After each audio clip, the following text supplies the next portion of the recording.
Bonjour à tous, bienvenue dans ce nouvel épisode des Secrets du Doc où aujourd'hui nous allons parler de 4 notes, mais 4 notes fondamentales dans l'histoire de la musique. Je veux bien sûr parler de pom pom pom pom. Qui les a composées? Ludwig van Beethoven. Juste entendre ce nom suffit parfois à faire monter en nous un frisson. Que l'on soit mélomane ou simplement curieux, compositeur révolutionnaire, musicien tourmenté et génie intemporel, Beethoven a tracé une route qui a changé la musique occidentale à jamais. Mais au-delà des symphonies tonitruantes et des sonates célèbres, il y a l'homme, un personnage complexe, passionné, à la fois fragile et déterminé, dont la vie ressemble à une épopée aussi intense que les notes qu'il écrivait. Plongeons dans son histoire.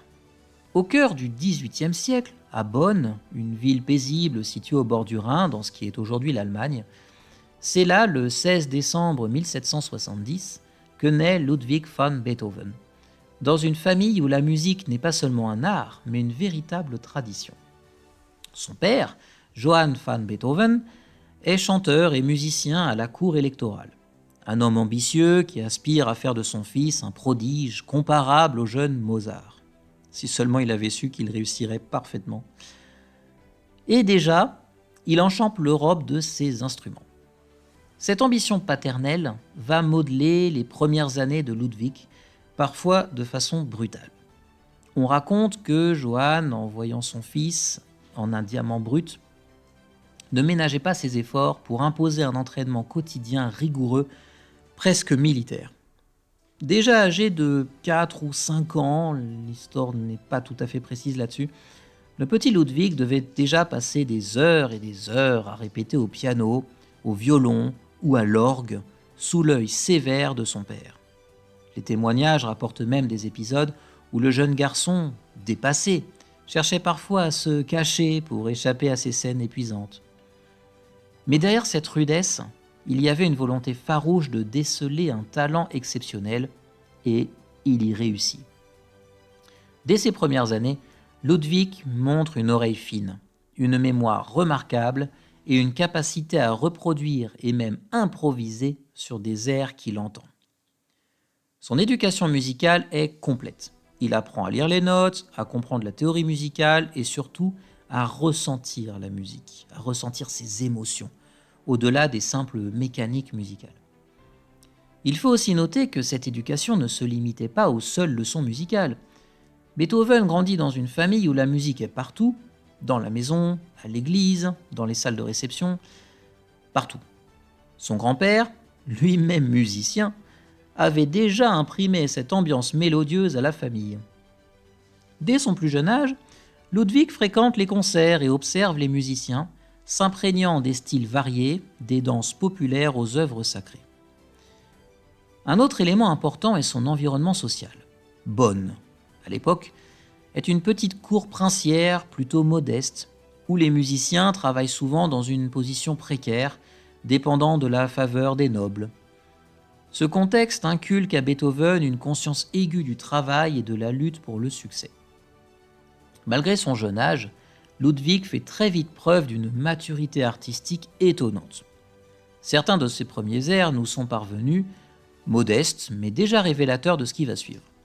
Sa rapidité d'assimilation impressionne même ses professeurs, au premier rang desquels son premier véritable mentor, Christian Gottlob Neff, qui l'initie à la composition et reconnaît très tôt son génie.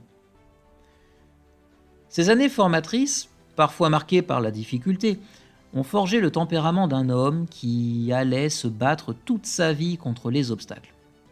Beethoven n'était pas qu'un enfant prodige, il était un enfant forgé au feu dont le génie s'appuyait sur une discipline, comme nous l'avons dit, quasi militaire. Alors que son adolescence approche, le jeune Ludwig est déjà préparé pour conquérir un monde plus grand que celui de sa ville natale. Rêvant de gloire et prêt à surmonter les défis que lui réserve son destin. Mais cette route semée d'embûches est celle d'un homme qui ne renonce jamais. L'adolescence de Beethoven est marquée par une soif insatiable de connaissances. Il étudie, s'exerce sans relâche et rapidement attire l'attention des musiciens et mécènes locaux. À 17 ans, il part pour Vienne, véritable capitale musicale de l'Europe, presque encore maintenant quand on parle de cette musique. Il y part à la recherche de succès. C'est là qu'il rencontre Haydn, le maître classique, et qu'il commence à se faire un nom. Mais toute cette réussite cache une tragédie qui commence à se dessiner. Vous la connaissez certainement, vous l'avez peut-être déjà entendu, la surdité. Oui, Beethoven allait devenir sourd. Très insidieusement, à partir de la fin des années 1790, Beethoven commence à perdre l'ouïe. Pour un musicien, ce serait une sentence, la fin d'un rêve. Pourtant, lui refuse d'abandonner. Il traverse les pires moments, isolé, parfois au bord du désespoir. Une lettre reste célèbre dans ce contexte, le testament d'Heiligenstadt, écrit en 1802, dans lequel il confie ses pensées noires, son sentiment d'être trahi par la musique elle-même, sa compagne la plus chère. Dans ce texte, il écrit notamment « C'est à la musique que j'appartiens et elle ne me laissera jamais tomber ». Et ce fut vrai. Malgré sa surdité progressant jusqu'à un quasi-silence complet, Beethoven compose ses œuvres les plus puissantes, parmi lesquelles la symphonie numéro 9, son ode à la joie, qui est aujourd'hui un hymne à la fraternité universelle, une expression lumineuse de l'idéal humain, souvent citée comme symbole de paix et d'espoir. Allez, on se l'écoute un peu.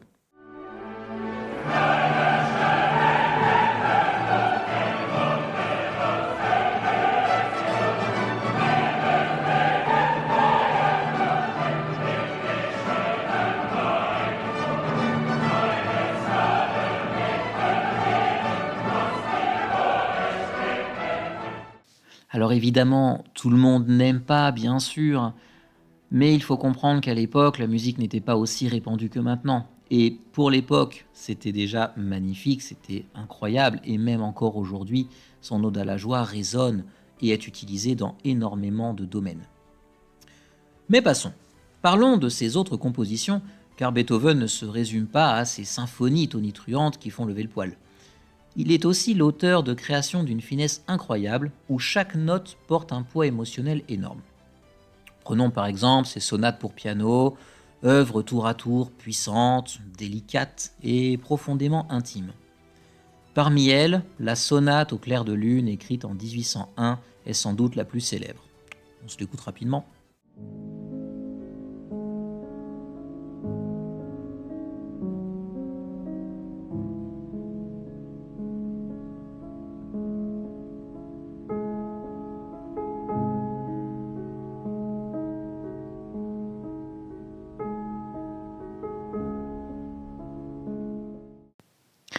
Voilà. Cette pièce, qui débute par un mouvement calme et presque méditatif, avant de s'enflammer dans une tempête d'émotions, est devenue un classique que même ceux qui ne connaissent rien à la musique reconnaissent instantanément. Et oui, je gage que tout le monde l'avait effectivement reconnu, quitte peut-être à fredonner son air, même si certains ne connaissent peut-être pas le nom de cette musique.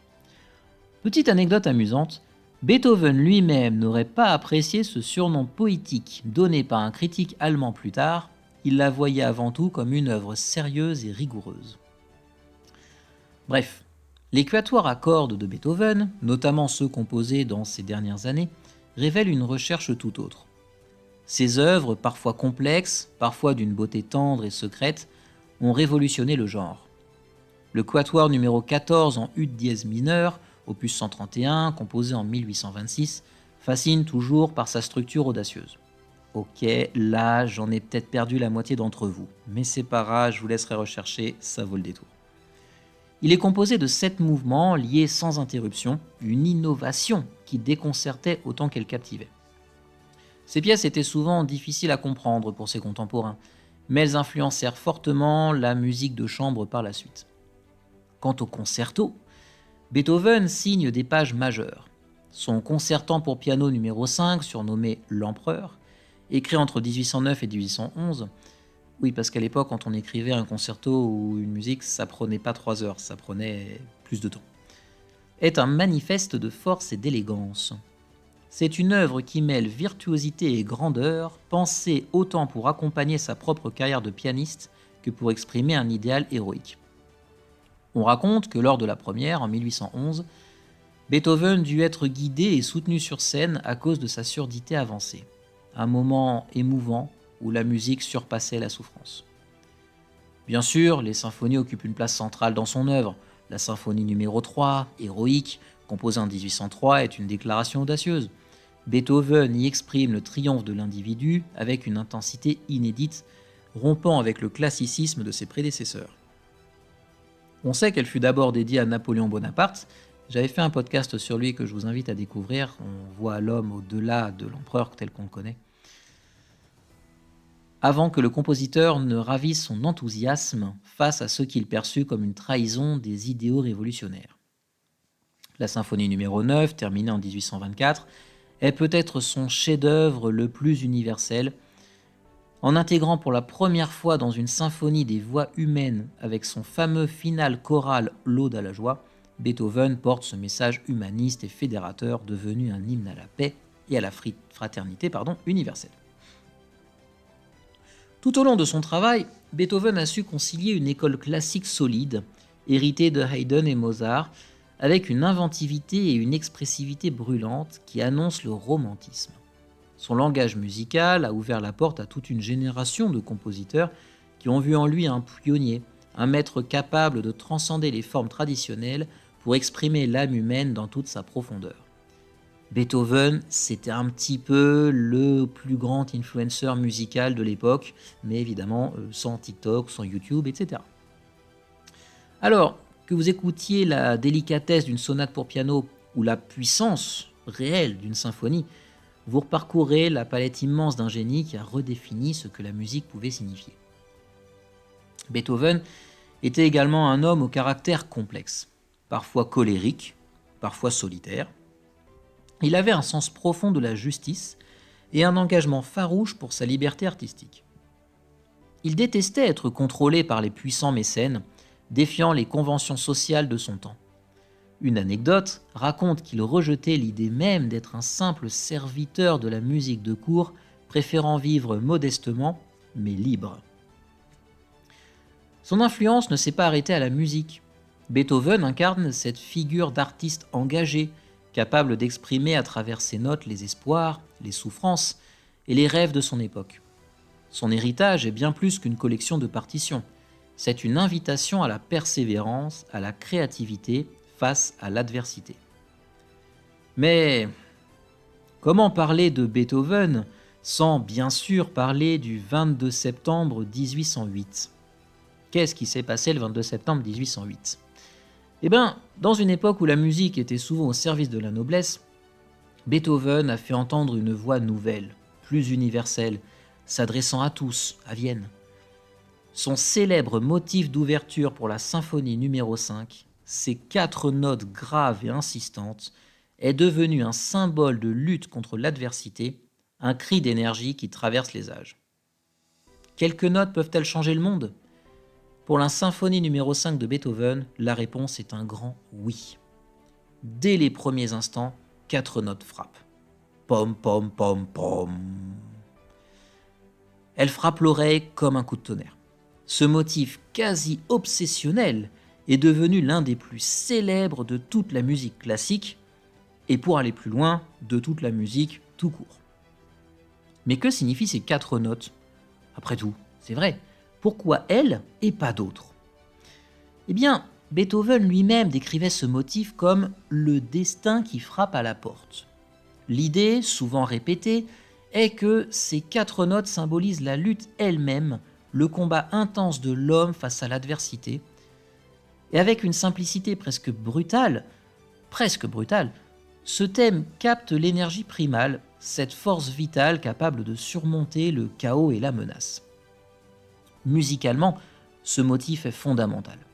Il se décline, se transforme, revient à plusieurs reprises tout au long de la symphonie, agissant comme un moteur, un fil conducteur qui porte toute la construction. On peut entendre cette idée comme le battement du cœur du destin, implacable, qui pousse le récit musical vers son dénouement triomphant. Et il est intéressant également de se poser la question, et n'hésitez pas à répondre en commentaire si vous l'avez écouté jusqu'au bout. avez-vous écouté toute la symphonie numéro 5 jusqu'au bout? Tout le monde connaît le début, mais qui la connaît en entier? Avis personnel, c'est une musique, une symphonie incroyable qui mérite absolument le détour. Si vous ne l'avez pas écoutée, s'il vous plaît, écoutez-la, c'est incontournable. Avançons en tout cas. Si on regarde plus loin, ce thème simple, pom pom pom pom, évoque aussi un langage universel accessible à tous. Sans besoin de paroles, il transmet une émotion immédiate. La tension, la peur, puis la victoire. C'est pour cela qu'on le retrouve souvent dans les films, dans des publicités ou dans des évocations dramatiques, comme un symbole instantané de défi et de résolution. Un parallèle intéressant est celui de Goethe, qui admirait Beethoven. Bien qu'il n'ait jamais explicitement relié le motif au destin, il parlait de génie en lutte, un combat permanent entre lumière et obscurité que cette symphonie illustre parfaitement. Enfin, ces 4 notes nous rappellent aussi combien la grande musique peut naître de la simplicité. Quelques sons, judicieusement placés, peuvent réveiller en nous des émotions profondes et traverser les âges avec une intensité intacte.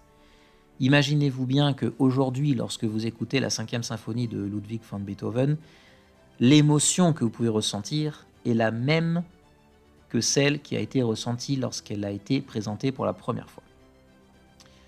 En résumé, les 4 notes de la symphonie numéro 5, c'est un cri, un destin, un appel à la force et à la persévérance, qui continue de résonner dans nos âmes comme elles ont résonné dans celles des auditeurs il y a plus de 200 ans. Petite anecdote intéressante et vraiment digne d'intérêt. Les 4 notes initiales de la symphonie numéro 5, donc les 3 notes brèves suivies d'une note longue, pom pom pom pom, correspondent à la lettre V en code Morse, qui est la même chose, 3 points, 1 trait. Pendant la Seconde Guerre mondiale, ce motif fut adopté comme un symbole de la victoire, victory en anglais, victoire en français pareil, qui commence par un V. La BBC, dans ses émissions de propagande destinées à l'Europe occupée, utilisa ce terme comme un signal sonore porteur d'espoir et de résistance contre le nazisme. Ce parallèle est donc postérieur à Beethoven, il est arrivé après, puisque Beethoven l'a composé en 1808, bien avant la création du code Morse au milieu du XIXe siècle, donc à peu près 40 ans plus tard. Il ne s'agit donc pas d'une intention délibérée de la part de Beethoven, mais c'est un rapprochement qui a donné à ces 4 notes un nouveau sens puissant au XXe siècle. Si vous avez vu D-Day, le film sur le débarquement, il y a effectivement pom pom pom pom, pom pom pom pom dans la musique au début. Ainsi, la symphonie déjà porteuse du message universel de lutte et de triomphe s'est retrouvée enrichie d'une résonance historique supplémentaire, celle de la résistance et de la victoire dans un contexte totalement différent. En résumé, Beethoven n'avait pas le code Morse en tête, mais son œuvre est devenue un emblème sonore de la victoire grâce à cette coïncidence incroyable entre ces notes et le signal V du code Morse. Quant à sa célèbre devise, à Beethoven, empruntée à Horace, Audentes fortunae juvat, la fortune sourit aux audacieux, que vous connaissez très certainement pour l'avoir au moins déjà entendu une fois. En français, j'imagine que la version latine est un petit peu moins connue. Elle reflète parfaitement l'esprit de cet homme qui a défié la nature elle-même pour pousser la musique vers des sommets inédits. Beethoven est mort le 26 mars 1827 à Vienne, entouré par quelques amis fidèles dans une ville en deuil. Des milliers de personnes assistèrent à ses funérailles, rendant hommage à celui qui avait changé le monde, mais plus encore, son héritage continue de résonner chaque fois qu'une note gronde, qu'une mélodie s'élève et que la musique touche notre cœur. Imaginez finalement Beethoven, quand il est décédé en 1827, les milliers de personnes qui lui ont rendu hommage, c'est un peu comme le Johnny Hallyday de l'époque qui était décédé, sachant qu'à l'époque il y avait moins de monde. Donc imaginez bien l'impact que Beethoven avait eu déjà à l'époque. Alors que vous soyez amateur de classique, musique classique, ou novice curieux, laissez-vous porter par cette musique intemporelle, fruit d'une vie d'ombre et de lumière, d'épreuves et de triomphe. Ludwig van Beethoven n'a pas seulement composé des symphonies, il a composé l'écho de notre humanité. À titre personnel, je trouve presque triste que Beethoven lui-même, à cause de sa surdité, n'ait pas pu profiter pleinement de l'œuvre incroyable qu'il a créée, pas que de la symphonie numéro 5, mais de toutes ses symphonies, de toutes ses sonates, ses concertos, etc. Merci de m'avoir accompagné pour ce voyage dans la vie extraordinaire d'un homme qui a changé la musique pour toujours. N'oubliez pas un petit pouce bleu, le partage, les commentaires, de vous abonner à la chaîne et d'activer les notifications si vous souhaitez être mis au courant rapidement des nouvelles vidéos. Moi, je vous dis à très bientôt. Prenez soin de vous, mais avant de se quitter, quoi de mieux que de se dire au revoir sur 4 notes. À bientôt!